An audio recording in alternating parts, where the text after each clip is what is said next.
നമസ്കാരം. വാരാന്ത്യത്തിലേക്ക് സ്വാഗതം. കത്തോലിക്ക സഭയുടെ ചെറിയ ചില വീഴ്ചകൾ പോലും ഊതിപ്പെരിപ്പിച്ച് അതിന് പലതരം വ്യാഖ്യാനങ്ങൾ നൽകിക്കൊണ്ട് ആഴ്ചകളോളം സമൂഹമാധ്യമങ്ങളിലും ചാനൽ ചർച്ചകളിലും സംവാദങ്ങൾ നടത്തിക്കൊണ്ടിരിക്കുന്ന മുഖ്യധാര മാധ്യമങ്ങളും ചില മതേതരന്മാരും കേരള ക്രൈസ്തവർക്ക് ആദ്യ കാഴ്ചയല്ല. അത്തരം മുഖ്യധാര മാധ്യമങ്ങളും മതേതരന്മാരും വേണ്ടവിധം ശ്രദ്ധ കൊടുക്കാതെ പോയ ഒരു വാർത്തയിലേക്കാണ് ഇന്ന് നമ്മൾ കടന്നു വരുന്നത്. കേരളത്തിലെ എന്നു മാത്രമല്ല ആഗോള തലത്തിൽ പോലും ക്രൈസ്തവർ പലതരം നീതി നിഷേധങ്ങൾക്ക് വിധേയരായിക്കൊണ്ടിരിക്കുകയാണ്. ഈ പ്രസ്താവനയെ സാധൂകരിക്കുന്ന ഒരു വലിയ നീതി നിഷേധമാണ് കഴിഞ്ഞ 2 ആഴ്ചകളായി ഭാരതത്തിൽ നടന്നുകൊണ്ടിരിക്കുന്നത്. ലോകം മുഴുവൻ സ്വാർത്ഥതയുടെയും പണത്തിൻ്റെയും പിന്നാലെ ഓടുമ്പോൾ ഭാരതത്തിലെ നിരാലംബർക്കായി ജീവിതം ത്യജിച്ച ഒരു കൂട്ടരുണ്ട്.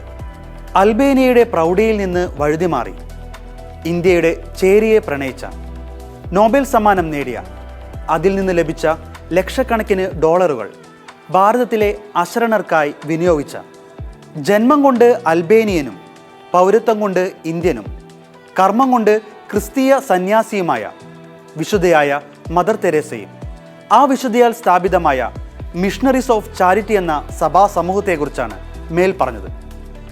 1950 സ്ഥാപിതമായ മിഷണറീസ് ഓഫ് ചാരിറ്റി നടത്തുന്ന സ്തുത്യർഹമായ സേവനങ്ങൾക്കെതിരെ ആരൊക്കെയാണ്, എന്തിനൊക്കെ വേണ്ടിയാണ് അവർ പ്രവർത്തിക്കുന്നത് എന്നത് ചർച്ച ചെയ്യപ്പെടേണ്ട വിഷയമാണ്.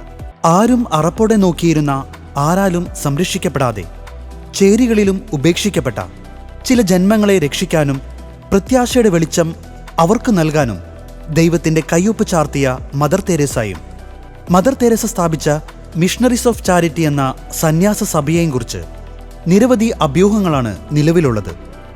ഈ അഭ്യൂഹങ്ങളാകട്ടെ ഇന്നോ ഇന്നലെയോ തുടങ്ങിയതുമല്ല.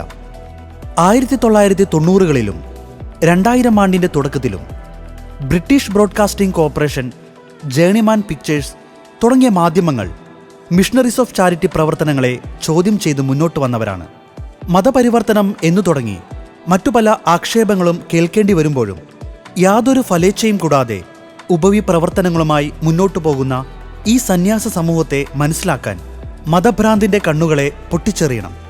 മതമോ സാമൂഹ്യ നിലയോ പരിഗണിക്കാതെ അഭയാർത്ഥികൾ, മുൻ ലൈംഗിക തൊഴിലാളികൾ, മാനസിക രോഗികൾ, രോഗികളായ കുട്ടികൾ, എയ്ഡ്സ് ബാധിച്ചവർ, പ്രായമായവർ എന്നിവരെ കാലാകാലങ്ങളായി സേവിച്ച ഈ സന്യാസ സമൂഹത്തിൻ്റെ പ്രവർത്തനങ്ങൾ ഇന്ത്യക്ക് മറക്കാനാവുന്നതാണോ? കുഷ്ഠരോഗികളുടെ ദുർഗന്ധവും ചേരിയിലെ അഴുക്കും കുപ്പത്തൊട്ടിയിൽ കിടന്ന അനേകം അനാഥ ജന്മങ്ങളെയും അറപ്പോ വെറുപ്പോ കൂടാതെ മനുഷ്യരുടെ മുന്നിൽ തന്നെ താഴ്ത്തിയ ക്രിസ്തുവിൻ്റെ മാതൃക പിന്തുടർന്നുകൊണ്ട് നിരാലംബരുടെ ദാസന്മാരായി തീർന്ന സന്യാസ സമൂഹത്തിനെതിരെയുള്ള പ്രവർത്തനങ്ങൾക്ക് ആര് കടിഞ്ഞാണിടും? കഴിഞ്ഞ 2 ആഴ്ചക്കാലമായി ഈ സന്യാസ സമൂഹം നേരിടുന്നത് കടുത്ത വിദ്വേഷവും പരിഹാസവുമാണ്. ഭാരതത്തിൽ നടത്തിയ സ്തുത്യർഹമായ സേവനത്തിന് ഭാരതീയരുടെ സ്നേഹസമ്മാനം. കഴിഞ്ഞ ഡിസംബർ 25 ക്രിസ്മസ് ദിനത്തിൽ മിഷണറീസ് ഓഫ് ചാരിറ്റിയുടെ ബാങ്ക് അക്കൗണ്ടുകൾ കേന്ദ്ര ഗവൺമെൻറ് മരവിപ്പിച്ചു എന്ന വെസ്റ്റ് ബംഗാൾ മുഖ്യമന്ത്രി മമതാ ബാനർജിയുടെ ട്വീറ്റിലൂടെയായിരുന്നു എല്ലാത്തിനും തുടക്കം. കേന്ദ്ര നടപടിയെ കലുഷിതമായി വിമർശിച്ച മമത ഇതൊരിക്കലും അംഗീകരിക്കില്ല എന്നും വ്യക്തമാക്കി. കോൺഗ്രസും ഈ നടപടിയെ ചോദ്യം ചെയ്ത് മുന്നോട്ട് വന്നു. എന്നാൽ ബാങ്ക് അക്കൗണ്ടുകൾ മരവിപ്പിച്ചിട്ടില്ല. പകരം വിദേശ നിക്ഷേപം സ്വീകരിക്കാനുള്ള FCRA രജിസ്ട്രേഷൻ പുതുക്കി നൽകാതെ റദ്ദാക്കുകയാണ് ചെയ്തതെന്നും കേന്ദ്ര ഗവൺമെന്റ് വ്യക്തമാക്കി. വിദേശ സഹായങ്ങൾ സന്യാസ സമൂഹത്തിന് അത്യാഡംബരം പ്രദാനം ചെയ്യുകയില്ലെന്നും പകരം ഭാരതത്തിലെ നിർധനർക്കും രോഗികൾക്കുമായാണ് വിനിയോഗിക്കപ്പെടുന്നതെന്നും ചിന്തിക്കാൻ വലിയ തലച്ചോറിൻ്റെ ആവശ്യമൊന്നുമില്ലല്ലോ. എന്നിട്ടും എന്തിനെന്ന ചോദ്യം മാത്രമാണ് ബാക്കിയാവുന്നത്. സമൂഹത്തിൻ്റെ ആഴങ്ങളിലേക്ക് ഇറങ്ങിച്ചെല്ലാൻ സന്യാസ ജീവിതങ്ങൾക്കല്ലാതെ ആർക്കാണ് കഴിയുന്നത്? ദുർഗന്ധം പേറുന്ന കുഷ്ഠരോഗികളെ ഒരിക്കൽ പോലും കാണാത്ത മനുഷ്യർക്കൊക്കെ മിഷണറീസ് ഓഫ് ചാരിറ്റിയുടെ സേവനങ്ങളെ പുച്ഛിച്ചു തള്ളാൻ മാത്രമേ സാധിക്കുകയുള്ളൂ. FCRA രജിസ്ട്രേഷൻ റദ്ദാക്കിയത് സന്നദ്ധ പ്രവർത്തനങ്ങളെ പ്രതികൂലമായി ബാധിക്കുമെന്നിരിക്കെ കേന്ദ്രം എന്തിനാണ് ഇത്തരമൊരു നടപടി കൈക്കൊണ്ടെന്നത് ആശങ്കാപരമല്ലേ? ഭാരതത്തിൽ അങ്ങോളം ഇങ്ങോളം നടക്കുന്ന ക്രൈസ്തവ വിരുദ്ധതയുടെ ബാക്കി പത്രമെന്നോണം മിഷണറീസ് ഓഫ് ചാരിറ്റിയെ വിടാതെ പിന്തുടർന്ന ക്രൂരതകളിവിടെ തീരുന്നില്ല. ഉത്തർപ്രദേശിലെ കാൺപൂരിൽ മിഷണറീസ് ഓഫ് ചാരിറ്റി സന്യാസിനി സമൂഹം നടത്തിയിരുന്ന ശിശുഭവൻ ഒഴിപ്പിച്ചുകൊണ്ടായിരുന്നു ഉത്തർപ്രദേശ് സർക്കാരിൻ്റെ അടുത്ത നീക്കം. 90 വർഷത്തിന് പാട്ടത്തിന് കൊടുത്ത ഭൂമിയാണിതെന്നും 2019 പാട്ടക്കാലാവധി തീരുകയാണ് എന്നാണ് സംസ്ഥാനത്തെ അധികൃതർ അറിയിച്ചത്. കൂടാതെ 2 വർഷം അനധികൃതമായി ഭൂമി കയ്യിൽ വെച്ചതിന് വർഷം 1 കോടി രൂപ വീതം പിഴ ഈടാക്കുകയും ചെയ്തു. എന്നാൽ ഭൂമി സ്വകാര്യ വ്യക്തിയിൽ നിന്ന് പണം കൊടുത്തു വാങ്ങിയതാണ് എന്നാണ് മിഷണറീസ് ഓഫ് ചാരിറ്റി സിസ്റ്റേഴ്സ് അറിയിച്ചിരിക്കുന്നത്. ആ സ്ഥാപനങ്ങൾ കൊണ്ട് ഈ സന്യാസ സമൂഹത്തിന് എന്ത് നേട്ടങ്ങളാണുള്ളത്? 1950 മുതൽ അവർ ഭാരതത്തിൽ ചെയ്ത കാരുണ്യ പ്രവർത്തികൾ അവരുടെ സ്വകാര്യ താല്പര്യത്തിനല്ല എന്ന് മനസ്സിലാക്കാൻ സമൂഹത്തിന് സാധിക്കാത്തതോ അതോ മനഃപൂർവ്വം കണ്ണടച്ചിരുട്ടാക്കാൻ നോക്കുന്നതാണോ? ഇന്നോളം അവരുടെ സേവനങ്ങൾ ലഭിച്ചവരെല്ലാം മതപരിവർത്തനത്തിന് വിധേയമായെങ്കിൽ പണ്ടേ ഭാരതത്തിൽ കത്തോലിക്ക സഭ എണ്ണത്തിൽ കൂടുമായിരുന്നു. സഭയുടെ സന്നദ്ധ പ്രവർത്തനങ്ങൾ കണ്ട് അതിലാകർഷരായി കത്തോലിക്ക വിശ്വാസികളാകുന്നവർ ധാരാളമുണ്ട്. എന്നാൽ അതെല്ലാം ഭാരതം തൻ്റെ പൗരന്മാർക്ക് അനുവദിക്കുന്ന മതസ്വാതന്ത്ര്യത്തിൻ്റെയും മനുഷ്യാവകാശങ്ങളുടെയും കീഴിലാണ്.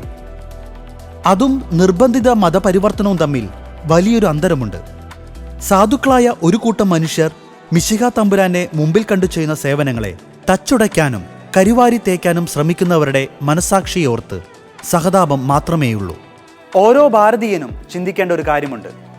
അന്ന് കൽക്കട്ടയുടെ തെരുവുകളിൽ ആർക്കും വേണ്ടാത്തവരെ ശുശ്രൂഷിച്ചിരുന്ന മദർ തെരേസ ഒപ്പം അവരെ മതപരിവർത്തനം കൂടി നടത്തിയിരുന്നെങ്കിൽ ഇന്ന് കൽക്കട്ടയിൽ ക്രിസ്ത്യാനികൾ തിങ്ങിപ്പാർക്കുമായിരുന്നു. ഇത്തരം വിദ്വേഷങ്ങൾക്കിടയിലും മിഷണറീസ് ഓഫ് ചാരിറ്റിക്ക് 79 ലക്ഷം രൂപ അനുവദിച്ചു നൽകിയ ഒഡീഷ മുഖ്യമന്ത്രി നവീൻ പട്നായിക്കിനെ പോലുള്ളവർ ആശ്വാസമാണ്. പ്രതിഷേധങ്ങൾക്കും പ്രാർത്ഥനകൾക്കുമൊടുവിൽ മിഷണറീസ് ഓഫ് ചാരിറ്റിയുടെ FCRA രജിസ്ട്രേഷൻ പുതുക്കി നൽകാൻ കേന്ദ്ര സർക്കാർ തയ്യാറായി എന്ന വാർത്ത ഇന്ന് ആശ്വാസദായകമാണ്.